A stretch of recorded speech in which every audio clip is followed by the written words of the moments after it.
ত্রয়োদশ জাতীয় সংসদ নির্বাচনের শেষ মুহূর্তের প্রচারণায় সামাজিক যোগাযোগ মাধ্যমে তোলপাড় সৃষ্টি করেছে সুপ্রিম কোর্টের আইনজীবী এএসএম শাহরিয়ার কবিরের একটি ভিডিও ফুটেজ। গত শনিবার রাজধানীর মিরপুর এলাকায় ঢাকা ১৫ আসনের জামায়াত প্রার্থীর পক্ষে লিফলেট বিলি করছিলেন শাহরিয়ার কবির। ভাইরাল ভিডিও ফুটেজে দেখা যায় তিনি এক ভ্রাম্যমাণ বয়োজ্যেষ্ঠ পান বিক্রেতার সাথে কুশল বিনিময় করছেন।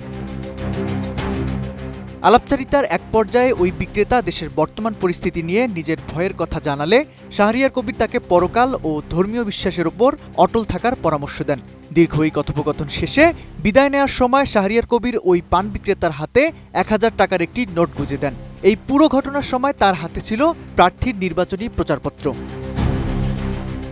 আমি বুঝি নির্মাণের শিল্প, সালাম স্টিল বোঝে ডিউরেবিলিটি। সালাম স্টিল, মোস্ট ডিউরেবল স্টিল। ভিডিওটি ছড়িয়ে পড়ার পর থেকে শুরু হয় তুমুল সমালোচনা।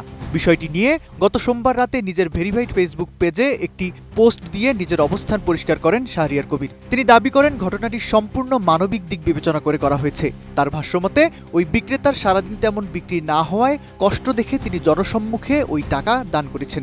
একই স্থানে তিনি বাচ্চাদের খেলার জন্য ব্যাডমিন্টন র্যাকেট কেনার টাকাও উপহার দেন। শাহরিয়ার কবিরের মতে একটি মহৎ উদ্দেশ্যকে ভিন্নভাবে প্রচার করে তাকে হেয় করার চেষ্টা করা হচ্ছে। তবে নির্বাচনের এই সময়ে এমন কাজকে অনেকেই সহজভাবে নিতে পারছেন না। মানবিকতার অজুহাত দেখালেও এখানে বড় প্রশ্ন হয়ে দাঁড়িয়েছে নির্বাচনী আচরণবিধি। আইন অনুযায়ী নির্বাচন পূর্ব সময়ে কোনো প্রার্থী বা তার পক্ষে কোনো ব্যক্তি ভোটারদের প্রভাবিত করতে পারে এমন কোনো প্রকাশ্যে বা গোপনে অনুদান কিংবা উপহার প্রদান করতে পারবেন না। প্রচারপত্র হাতে নিয়ে টাকা প্রদান করা প্রকারান্তরে আচরণবিধিরই লঙ্ঘন। সাধারণ ভোটারদের একটি বড় অংশ মনে করছেন মানবিক কাজগুলো প্রচারণার বাইরে থাকা উচিত ছিল। শেষ পর্যন্ত এই ঘটনাটি আইনি জটিলতায় রূপ নেয় কিনা তা এখন দেখার বিষয়। তৌফিকুল ইসলাম আশিক, এটিএন নিউজ।